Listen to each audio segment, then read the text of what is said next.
vamos percorrer o capítulo de número 4.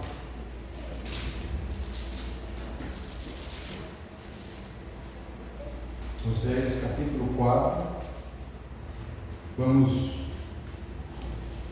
acompanhar a leitura, mesmo sentados, do versículo 1 ao versículo 19. Oséias capítulo 4. Diz assim a palavra do Senhor: ouvi a palavra do Senhor, vós, filhos de Israel, porque o Senhor tem uma contenda com os habitantes da terra, porque na terra não há verdade, nem benignidade, nem conhecimento de Deus. Só permanecem o perjurar, o mentir, o matar, o furtar e o adulterar. Fazem violência, um ato sanguinário segue imediatamente a outro. Por isso a terra se lamentará, e qualquer que morar nela desfalecerá. Com os animais do campo, e com as aves do céu, e até os peixes do mar serão tirados. Todavia, ninguém contenda, ninguém repreenda, porque o teu povo é como os que contendem com o sacerdote. Por isso tropeçarás de dia, e o profeta contigo tropeçará de noite, e destruirei a tua mãe. O meu povo foi destruído porque lhe faltou conhecimento. Porque tu rejeitaste o conhecimento, também eu te rejeitarei, para que não sejas sacerdote diante de mim. E visto que te esqueceste da lei do teu Deus, também eu me esquecerei de teus filhos. Como eles se multiplicaram, assim pecaram contra mim, eu mudarei a sua honra e vergonha. Comem da oferta pelo pecado do meu povo, e pela transgressão dele tem desejo ardente. Por isso, como é o povo, assim será o sacerdote.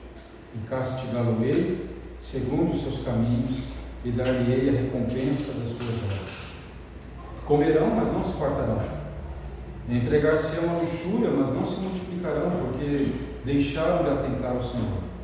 A luxúria e o vinho e o mosto tiram o coração. O meu povo consulta a sua madeira, e a sua vara lhe responde, porque o espírito da luxúria os engana, e prostituem-se, apartando-se da sujeição do seu Deus. Sacrificam sobre os cumes dos montes, e queimam incenso sobre os outeiros, debaixo do carvalho, e do álamo, e do almeiro, porque é boa a sua sombra. Por isso vossas filhas se prostituem, as vossas noras adulteram. Eu não castigarei vossas filhas quando se prostituem, nem vossas noras quando adulteram, porque eles mesmos com as suas prostitutas se desviam, e com as meretrizes sacrificam, pois o povo que não tem entendimento será transtornado. Ainda que tu, ó Israel, queiras prostituir-te, contudo, não se faça culpado Judá. Não venhais a Gilgal, e não subais a Bet-Avém, e não jureis dizendo, vive o Senhor. Porque como uma novilha obstinada se rebelou Israel, agora o Senhor os apacentará, como um cordeiro num lugar espaçoso. Efraim está entregue aos ídolos, deixa-o. A sua bebida se foi, lançaram-se à luxúria continuamente, certamente os seus governadores amam a vergonha. Um vento os envolveu nas suas asas, e envergonhar-se-ão por causa dos seus sacrifícios. Aqui Oséias usa figuras fortes, figuras humilhantes,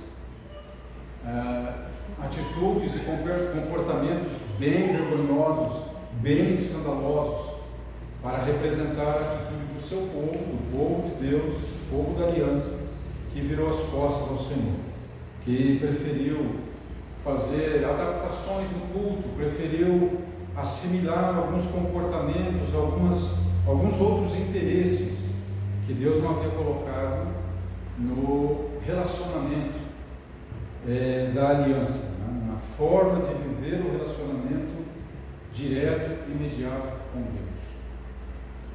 Talvez algumas pessoas dissessem, né? Mas quem é você, Oséias, para ficar falando de uma forma tão dura, de uma forma de julgamento tão pesado? Você é humano como nós. Quem te dá o direito de falar assim, com essa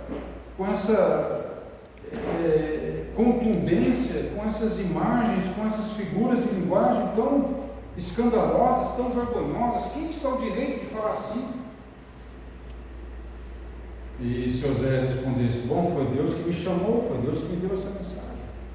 Talvez eles dissessem: você não tem nenhum milagre para mostrar? Que milagre você tem para mostrar?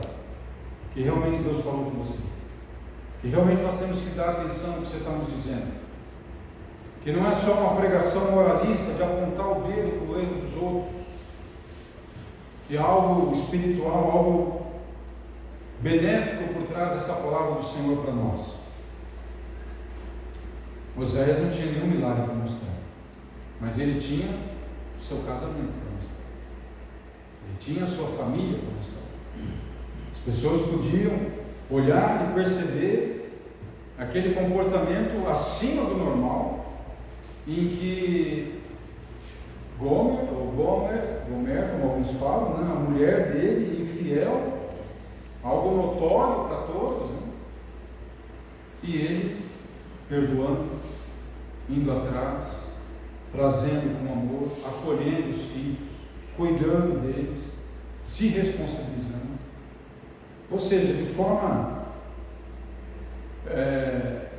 verdadeira, concreta, visível, um comportamento que não era normal, que a própria lei dava oportunidade ao homem de se afastar de uma mulher assim.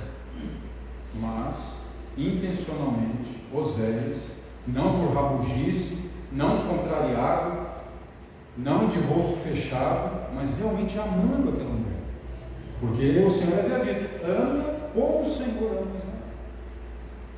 Então o Espírito Santo capacitou aquele homem de realmente amar aquela mulher, ter essa intenção, a sua vontade, né? Levar até a mostrar para nós que o amor não é apenas sentimento, amor é compromisso, porque vai chegar um ponto em que, se o amor é baseado no sentimento, ele vai se acabar. Mas se é um amor que tem a estrutura do compromisso, vem a doença, vem a miséria, vem os problemas. E foi isso que foi dito para Oséias, para amá-la como o Senhor ama. Então o sinal de Oséias era a sua própria vida, o seu casamento, o problema que ele enfrentava, e como aquilo era escandalosamente diferente, mas era um retrato daquilo que Oséias estava abrindo mão, daquilo que Oséias estava se colocando de forma obediente, submissa à vontade do Senhor. Aquilo não podia ser ignorado. Isso dava credibilidade e autoridade à sua mensagem. Ele não realizou milagre nenhum, ele não fez prognósticos, ele viveu e encarnou a mensagem de Deus, mostrando a condição horrível do povo de Deus, a quem ele libertou e estabeleceu uma forma de vida saudável e alegre, e agora o povo havia abandonado a aliança e se corrompido, e a figura de prostituição, de adultério, é largamente usada aqui no texto para mostrar esse aspecto da vida do povo. Há uma frase no livro de Victor Hugo, Os Miseráveis, e ele diz assim: o amor, a maior felicidade da vida é termos a convicção de que somos amados. Uma outra parte diz: amar ou ter amado, isso é o suficiente. Não peça mais, não há outra pérola a ser encontrada. Termos a convicção de sermos amados. Esse livro tem uma outra frase que nos faz pensar sobre a nossa sociedade e aquilo que ela acha que é importante. A frase diz assim: pobres daqueles que só amam corpos, formas e aparências, a morte levará tudo deles. Procure amar almas, você as encontrará de novo. Esse livro tem 1.400 páginas, clássico da literatura, foi escrito por Victor Hugo em 1862, com pano de fundo, aquela perspectiva da Revolução Francesa que prometia igualdade, fraternidade, liberdade, e que no fim nós sabemos levou à decapitação de centenas de pessoas, muito sangue, muita revolta, muito ódio, e realmente chegaram a conquistar esses objetivos: igualdade, liberdade e fraternidade. Esse livro vai trabalhar essa ideia, né, de o que pode restaurar um homem, o que é maior do que o desejo de cobiça, de roubar coisas, ou de ter sido maltratado, ter sido abandonado. Por isso que a mensagem do livro vai trabalhar muito a questão do amor. Do amor. Salmo 119, versículo 18 diz assim: desvenda os meus olhos para que eu possa perceber as extraordinárias maravilhas ocultas da tua lei. Então é só quando os nossos olhos são abertos para entender a mensagem que Deus entregou pelos seus mensageiros, nós irmos além de uma leitura superficial da Bíblia, mas encontrarmos Cristo, o nosso Oséias, e é que nós vamos estar diante das maravilhas que Deus tem separado para a nossa vida. Nós temos em Jesus, nós vamos celebrar a Páscoa, o nosso Oséias. Oséias é uma abreviação do mesmo nome Josué, do mesmo nome que em grego é Yeshua, que para nós em português é Jesus. Deus salva. A salvação vem de Deus. Mas nós precisamos que Deus desvende os nossos olhos, que nós compreendamos o impacto da sua palavra diante de uma sociedade que quer nos apresentar muitas outras coisas diferentes daquilo que Deus nos diz ser o tesouro do seu reino. E infelizmente, ao longo da história, nós vamos vendo a igreja cristã também se corrompendo, como aconteceu com o povo de Israel no Antigo Testamento. Um esboço desse texto que nós acabamos de ler nos mostra Deus chamando o povo para um processo, uma disputa jurídica. Daí o imperativo ali no versículo 1, né? Venham, ouçam, prestem atenção na palavra do Senhor. E aí a demanda jurídica, né? Deus apresenta a acusação da terra, versículo 1 a 3, a acusação de uma comunidade que deixou o verdadeiro conhecimento, começou a abraçar mitologias, começou a abraçar a superstição, começou a abraçar o materialismo. Isso é do 4 ao 6, né? E depois do versículo 7 a 10, até o final, até a 10, é uma comunidade que, apesar de fazer tudo isso, de se divertir, de correr atrás dessas coisas, não se satisfazia, não preenchia o coração. Aquela coisa do drogado, né, que tem que ter uma dose maior, porque a dose já não dá mais aquela mesma sensação, e aquilo e tudo mais vai querendo se tornar um buraco que não tem fundo, né? E finalmente a parte final, a adoração vil do seu povo e uma advertência a Judá, o povo do sul. Essa mensagem primeiro foi as 10 tribos do norte, né? O povo de Deus estava dividido agora em 2 grupos: Israel, as tribos do norte, Judá, as tribos do sul. Então nessa fala de Oséias, nós vemos Deus colocando a situação do povo, dizendo: não há verdade, nem benignidade e nem conhecimento de Deus. Esta é a situação de catástrofe numa nação que recebeu a Torá, recebeu a lei, recebeu os profetas, o convite da aliança. E então o Senhor diz: não há verdade aqui, não há benignidade, não há conhecimento. Depois, no versículo 2, ele fala: o perjurar, o mentir, o matar, o furtar, o adulterar. De onde ele está tirando esses comportamentos que eram comuns nas nações vizinhas?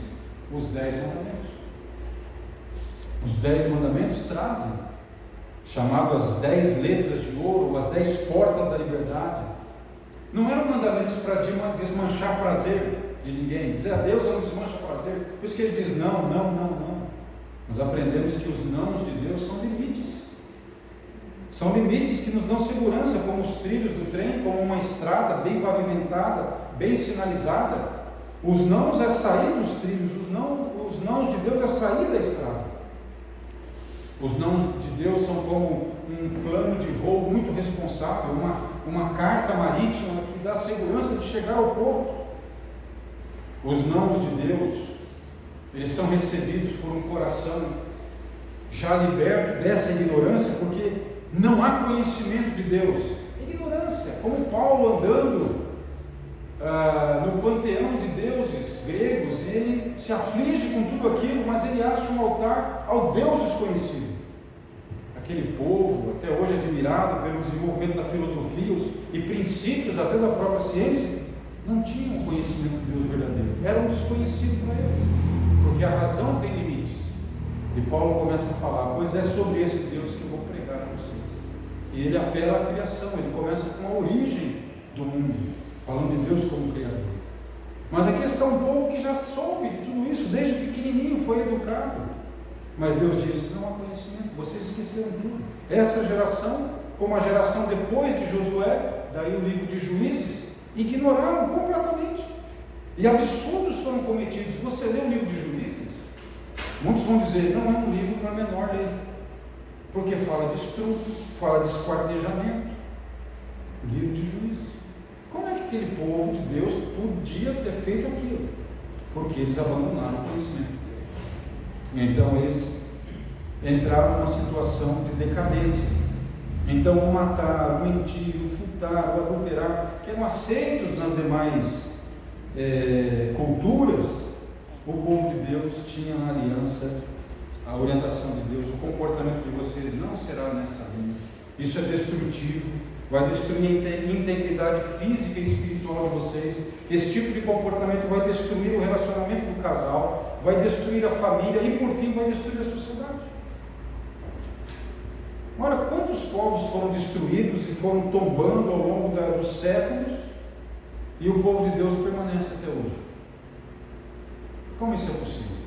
Justamente porque Deus estabeleceu mandamentos, normas, orientações que preservam o povo de Deus. Os demais povos foram seguindo os seus caminhos, foram seguindo os seus desejos, as suas vontades, e foram sendo colocados de lado. Né?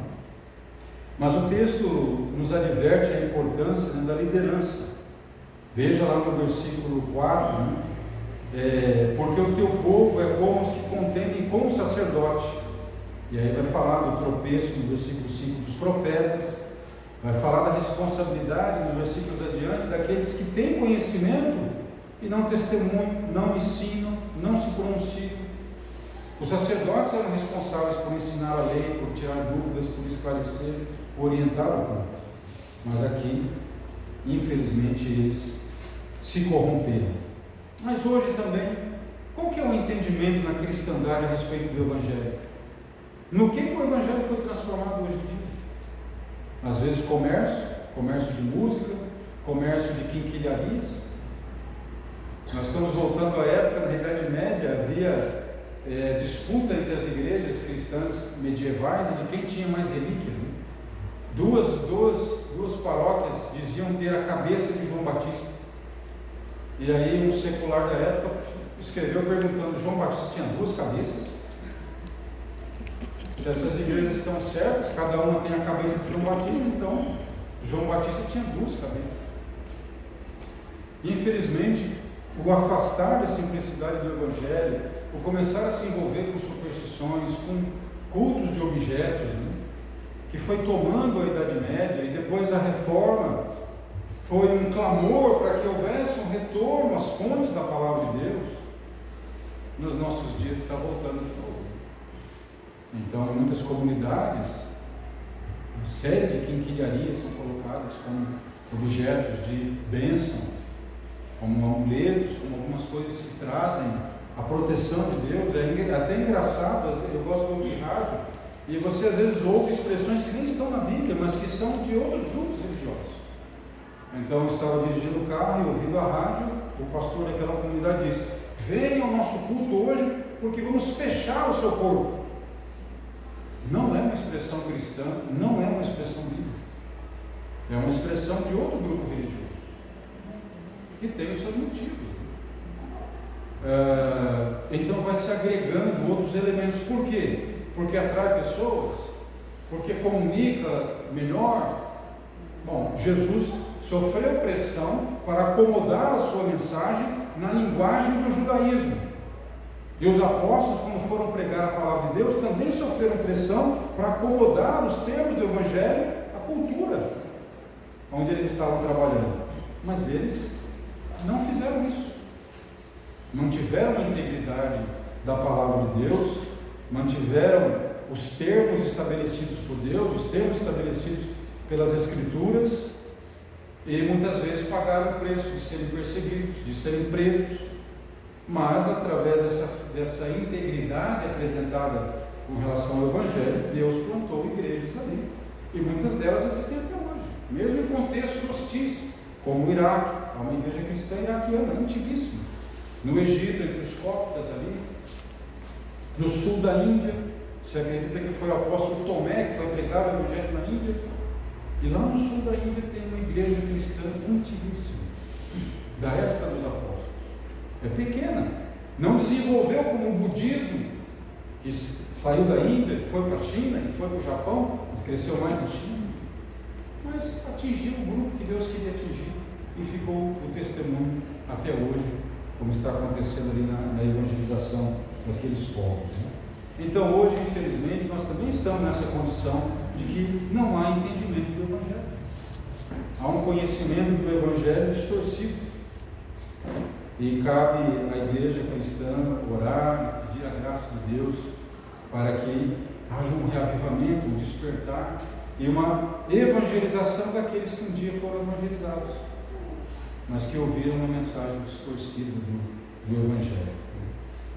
Então, o Senhor Deus, a primeira acusação desse processo da contenda de Deus com o seu povo é isso: o povo está na ignorância da palavra, do ensino dos profetas, e hoje nós, do ensino dos apóstolos. Um outro aspecto que ele coloca,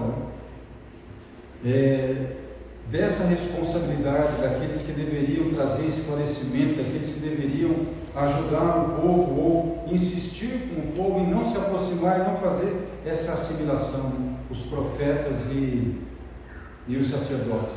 Tem um livro muito interessante, eu recomendo para você, se você gosta de ler sobre a história da igreja cristã, muito bem documentado, citando fontes de documentos que existem hoje em museus, literatura aí, farta, do Dr. Paul Johnson. O livro se chama História do Cristianismo. Então, o Dr. Paul Johnson vai citando, desde os apóstolos até os nossos dias, né, as grandes contribuições da igreja cristã, da cristandade, no desenvolvimento da Europa, nas obras missionárias, no desenvolvimento da cultura, mas também de corrupção, intrigas, desentendimentos, assassinatos para conseguir um cargo eclesiástico, uma série de situações que vão culminar na época em que surgem os pré-reformadores e os reformadores.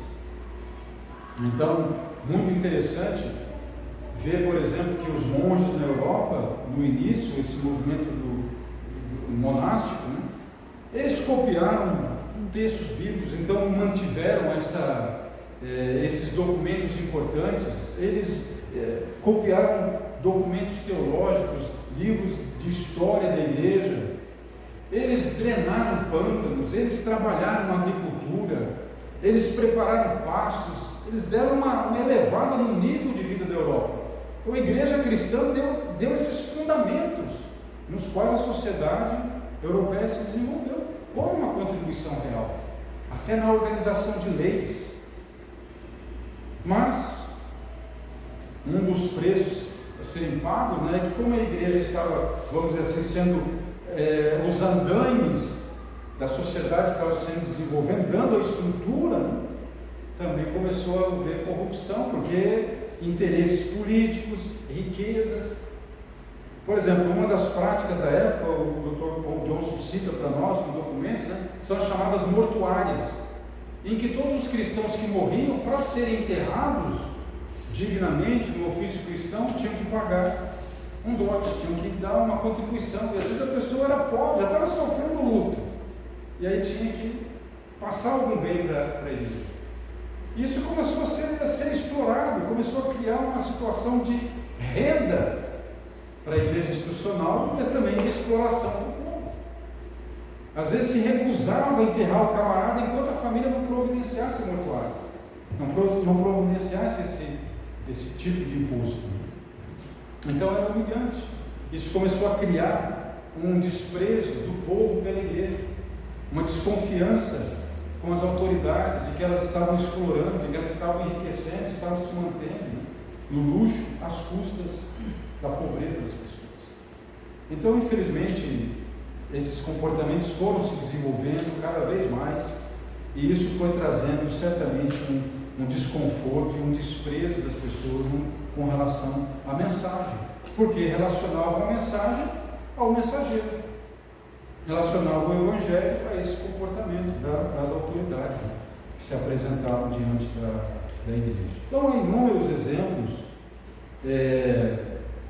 no livro do Dr. Paul Johnson com relação à história da igreja. Exemplos bons, pessoas que eram a exceção nesse tipo de comportamento, mas em sua maioria, infelizmente, as distorções e intrigas que foram se desenvolvendo em nome do Evangelho, em nome da igreja, e na verdade eram apenas atitudes políticas, interesseiras, comerciais e assim por diante.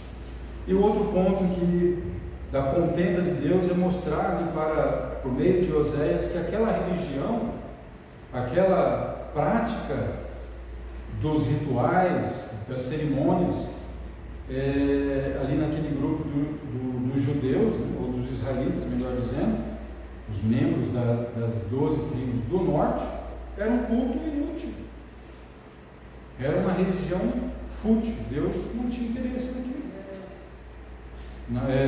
eram práticas vazias. Esse é um outro aspecto, um outro item do processo que Deus estava abrindo publicamente a partir de Oséias. Então eram pessoas que estavam, o culto deles, veja que estava sendo comparado aqui com prostituição e vinho, e que isso tirava o discernimento do seu coração. Os elementos que são citados são todos elementos de magia, de superstição, de falar a madeira e a vara responder, a vara com um sentido de místico, né? de um instrumento místico, mágico, supersticioso. Então, em vez de seguir aquele culto de forma verdadeiramente espiritual, onde não há mediação de nada material, porque Deus proibiu que alguma coisa material o representasse, nada material vai ter a dimensão do eterno. Mas aqui o profeta está falando, né? Vocês estão ali nos carvalhos, vocês estão buscando orientação na vara, e dessa maneira vocês estão cegos, vocês estão nos lugares altos, buscando as sombras dos bosques, e tudo isso tem conduzido vocês não a mais intimidade com Deus, não a mais conhecimento, não há mais maturidade, mas vocês estão se tornando escravos de superstições tolas. Vocês estão voltando para a caverna. Houve uma luz que os tirou disso tudo, para fora da caverna, mas vocês estão voltando para as sombras. Vocês estão voltando a práticas pré-históricas. Em vez de crescer no conhecimento, em vez de amadurecer, em vez de se tornar pessoas sábias, vocês estão se tornando tolos, seguindo encantamentos e superstições. E ele vai apresentando então com linguagens, né, bem detalhadas de um culto com orgia, com descontrole total, como os pagãos realmente faziam. É uma forma escandalosa de Oséias mostrar para eles que aquelas cerimônias que eles estavam procurando oferecer a Deus eram vazias de sentido, estavam totalmente contaminadas e corrompidas. E então o profeta termina dizendo que eles, já que eles escolheram isso, vivam essa vida de decadência, de vícios, de virar as costas para Deus, mas que eles não influenciem o sul, que eles não influenciem Jerusalém, que eles não influenciem o povo de Judá,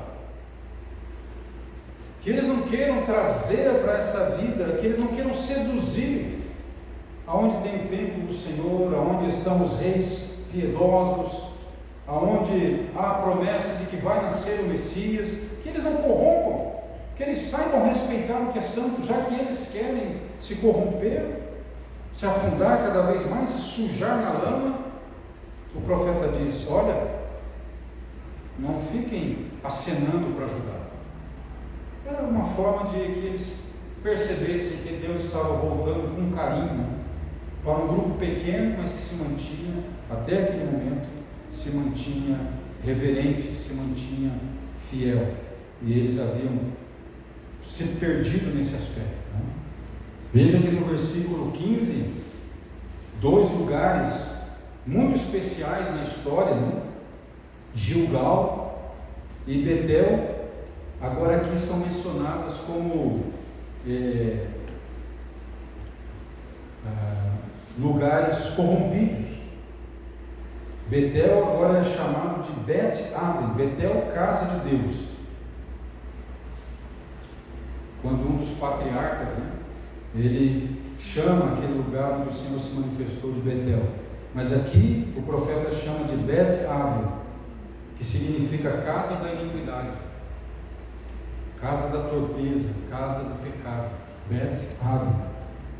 Então, olha que interessante, muitas vezes nações, cidades, povos que tiveram o privilégio de serem marcados com grandes eventos na história da salvação, futuramente, se não mantém essa fidelidade com o Evangelho, pode se corromper. Roma, por exemplo, foi um lugar que teve uma igreja florescente, depois se corrompeu. A própria Alemanha, a Reforma, tantas coisas boas que surgiram ali, mais à frente depois, infelizmente, o nazismo se corrompeu. As igrejas, as chamadas 7 igrejas do Apocalipse, apenas uma não é chamada a atenção em termos de corrupção, mas as outras tem alguma coisa que o Senhor adverte e precisa ser corrigida.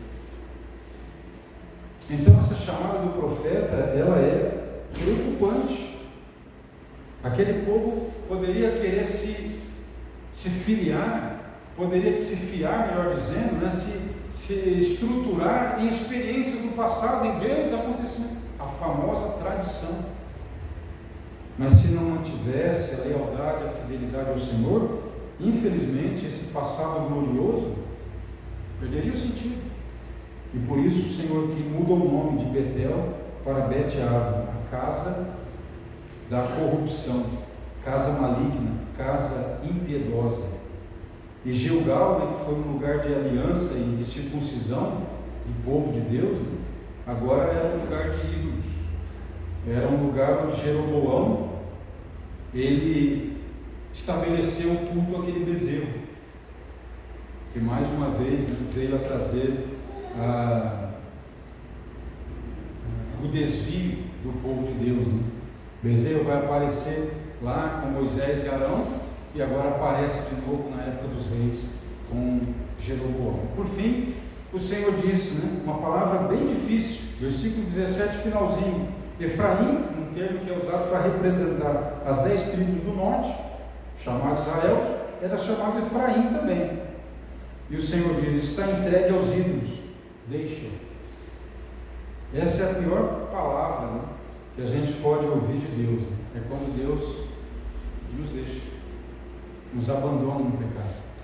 Enquanto há perturbação, enquanto há inquietação, enquanto Deus está falando conosco, por meio da palavra, por meio de pessoas, situações nos incomodam, Deus está trabalhando conosco.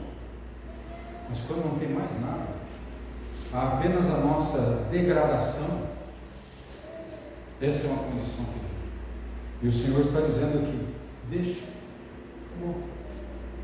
E nós sabemos que eles vão ser entregues ao exílio, nós sabemos que ali eles vão ser diluídos na cultura e na religião da Síria, e eles retornam mudados. Eles retornam como samaritanos, com outro canto, com outra tradição, com outros costumes. Essa é uma palavra terrível. Não se assemelha àquela que o Senhor Jesus disse, vai dizer, vai falar no juízo: não vos conheço. Não vos conheço. Que palavra triste, que palavra dura, que palavra que não tem mais o que se dizer, não tem mais o que falar. Então essa palavra de Oséias era muito dura para aquelas pessoas.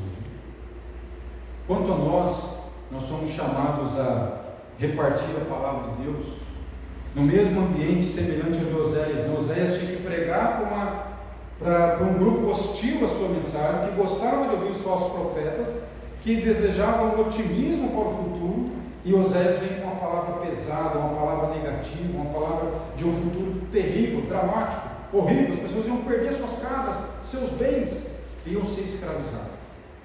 Claro que a graça de Deus poderia mostrar para essas pessoas que o mais importante, elas eram abrir mão de tudo aquilo e se voltar para o Senhor. Quem sabe fugir para o sul, quem sabe sair de tudo aquilo, ou ir para o exílio, sabendo que era uma disciplina de Deus cirúrgica.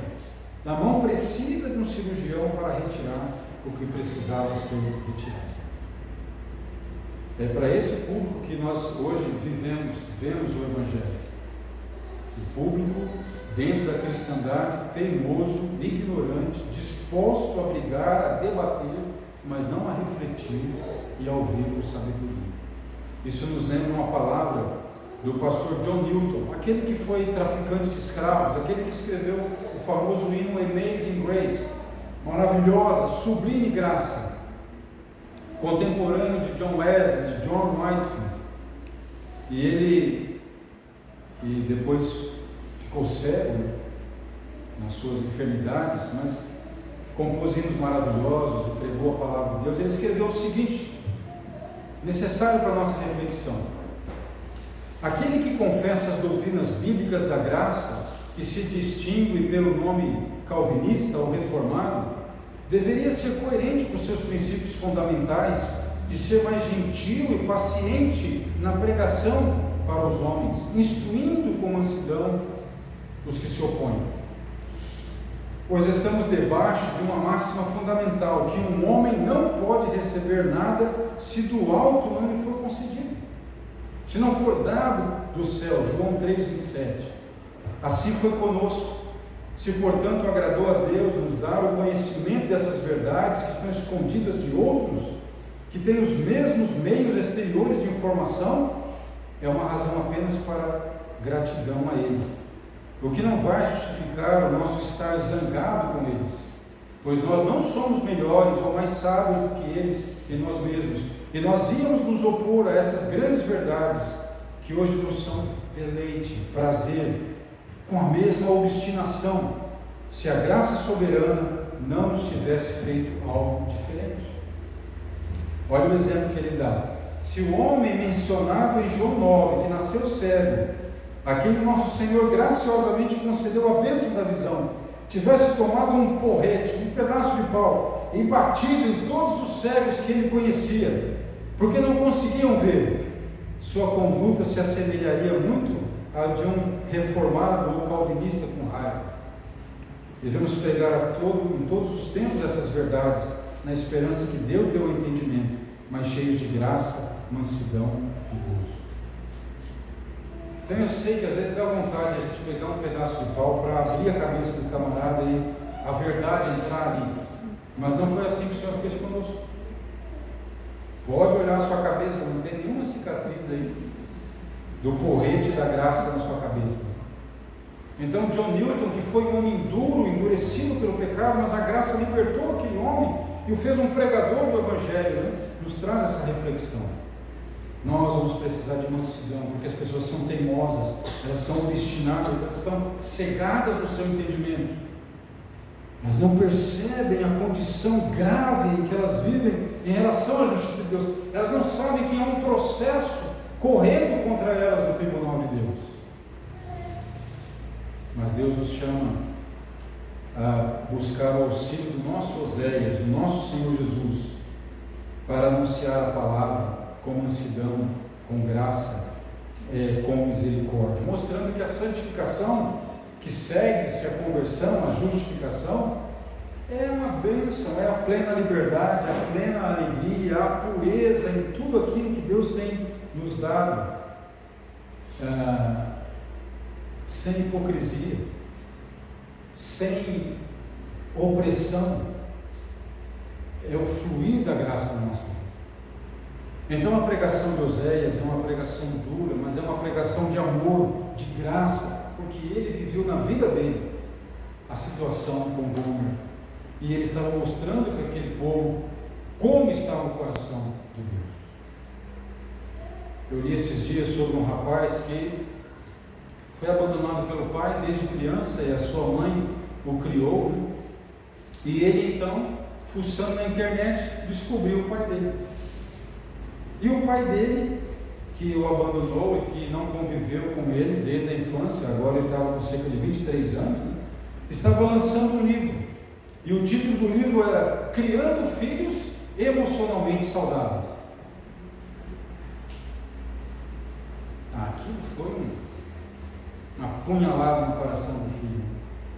Filho abandonado, filho que não foi criado por ele, que a mãe teve que lidar com uma série de dificuldades. Agora que o filho descobre, ali na internet, o pai descobre o pai escrevendo um livro, Criando Filhos Emocionalmente Saudáveis. Como assim? Ele escreve então uma observação quanto a isso, e aí o outro filho desse pai conversa com ele, diz: olha, eu sei de tudo isso que aconteceu, ele até teve umas tentativas de aproximação, houve uns maus entendidos, ele amadureceu, ele mudou muita coisa do que ele pensava. Acho que haveria a oportunidade de você se aproximar dele, reatar, conversar, dialogar. E parece que isso aconteceu. Foram, conversaram, estão procurando reatar, né? Queira Deus que isso de fato aconteça, haja cura, coração, muito tempo, mágoa, rejeição, abandono, machuca muito, bastante. Mas chamou a atenção dele isso, né? Como é que pode falar sobre um assunto sendo que nunca deu atenção para ele? A mensagem de Oséias, a mensagem de apelo ao arrependimento, essa mensagem forte de Oséias, não é uma mensagem que está vazia de amor, que é para escrever bonito, para ter um livro com um argumento bonito, um discurso bonito para vender. A palavra de Deus não é isso, a palavra de Deus não está interessada nisso, em projeção, em propaganda, nada disso.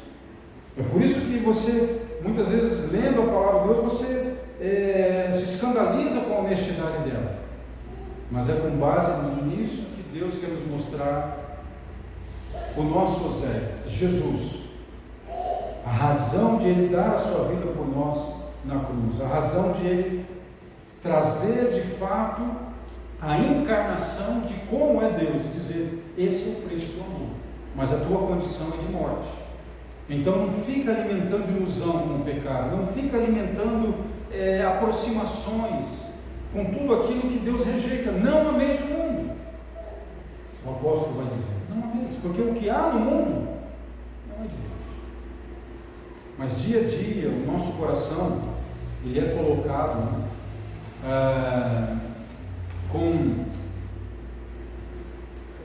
diante de muitas coisas sedutoras, para amenizar a condição do ser humano, uma linguagem bastante sedutora, né? Enquanto que essa aspereza da palavra de Deus, ela é necessária para nos curar. Ele é o amargo do remédio que realmente funciona para a nossa alma. Quando você abre a Bíblia lá em João 12, versículo 13, né, você vê aquele momento tão bonito de uma mulher que derrama um perfume muito caro, muito precioso no Senhor. E aí Judas vai dizer: mas por que está fazendo esse desperdício? Por que não se vendeu isso aí por 300 denários e não ajudou os pobres? Nós sabemos da intenção de Judas, né? Ele guardava o dinheiro, ele pegava um pouco dali, né? Mas observe que Jesus não respondeu em cima da motivação de Judas, mas em cima do argumento dele. Porque o argumento de Judas é o argumento que nós temos hoje. É o argumento que tudo que for colocado de amor, de dedicação ao serviço do Senhor Jesus é desperdício. Nós devemos pegar esse dinheiro e aplicar naquilo que é útil, naquilo que é pragmático, naquilo que aparentemente funciona, mas não nas mãos do Senhor. Veja que o Senhor Jesus diz: vocês vão ter sempre os pobres com vocês, mas a mim, não. E se a gente ler o contexto, a gente percebe que aquela mulher, ela ouviu quando Jesus estava falando da sua morte, e diferente de se escandalizar, né, como Pedro, que representando a igreja se escandaliza com a cruz, diz: não, isso não, nós vamos fazer 3 tendas, vamos ter a glória, vamos ter o júbilo. A igreja se escandaliza com a cruz, mas esta mulher entendeu. E o que ela poderia fazer? Preparar o corpo do Senhor para aquela morte. E Jesus diz isso, exatamente isso. Ela entendeu e ela está me preparando, sabe? Ela está ungindo. Então ela transcendeu a essa questão apenas da utilidade da fé. Por isso Tim Keller diz que, como Deus não é realmente a razão da nossa felicidade, nós ainda estamos pedindo a Ele coisas. Nós estamos reduzindo a Deus a utilidade. O que é útil em Deus? É que Ele é um caixa eletrônico que nós podemos sacar, ou Ele é a Shopee, onde a gente pode conseguir bastante coisa que a gente está precisando. Jesus está dizendo: esta mulher entendeu, e ela deu o que era de mais precioso para ela, e derramou seu perfume sobre o Senhor. Então, hoje nós precisamos orar a Deus e pedir a graça de Deus para que a igreja cristã recupere a sua influência boa. Assim como Israel era uma influência ruim, e nós, os pais, dizem para os filhos: não ande com uma companhia, isso aí vai te dar problema, vai trazer confusão, porque sabe que a maçã podre ela estraga as outras também. Então Deus estava dizendo para Israel: olha, você vai ser julgado, mas não é para contaminar Judá. E hoje a igreja é um elemento de santificação, de bênção para o mundo, ou ela é um elemento de corrupção também? Então, nesse sentido, nós precisamos pedir que Deus nos dê a graça de a igreja ser recuperada no sentido do diferente que ela é, da mensagem diferente do Evangelho e da sua vivência, do seu testemunho. Então, a igreja poderá ser esta fonte de novo conhecimento, não de ignorância. Meu povo, o versículo que a gente cita muito, né, de Oséias: meu povo perece por falta de conhecimento. Pois é, mas às vezes a gente só faz a citação do versículo deslocado do contexto. Nessa noite nós podemos ver um pouco mais do que está ao redor dessa ignorância. Como é grave, mas como essa ignorância é sedutora, como ela oferece tantas coisas agradáveis, e pouco a pouco vai nos distanciando da verdadeira sabedoria, que é o temor do Senhor, que é a reverência, que é o caminho que o Senhor prescreveu, os limites, né, para a sua igreja, para o seu povo. Então, Deus nos dê a graça, durante a semana nós avançarmos um pouco mais na leitura do livro de Oséias, e assim nos preparando, né, para a celebração da Páscoa, ouvindo esses profetas que não eram coach, não eram palestrantes. Hoje muitas pessoas estão procurando esses mensageiros que trazem as coisas de uma forma tão exuberante, tão cintilante, e nós estamos sendo convidados por Deus a ir ao encontro desses homens rústicos, desses camponeses, desses homens de trabalhos braçais, de uma linguagem não tão poética, mas que tem o chamado de Deus para a conversão, para a santificação, para um relacionamento vivo, um relacionamento enriquecedor, honesto e saudável com Deus. A cura para a ilusão que tem cegado tantas pessoas, né? Que tem levado tantas pessoas à depressão, à angústia, à falta de sentido e propósito para a vida. Então não vamos repetir os mesmos erros do paganismo, que depois contaminou o povo de Deus, e depois, na história da cristandade, também contaminou o cristianismo.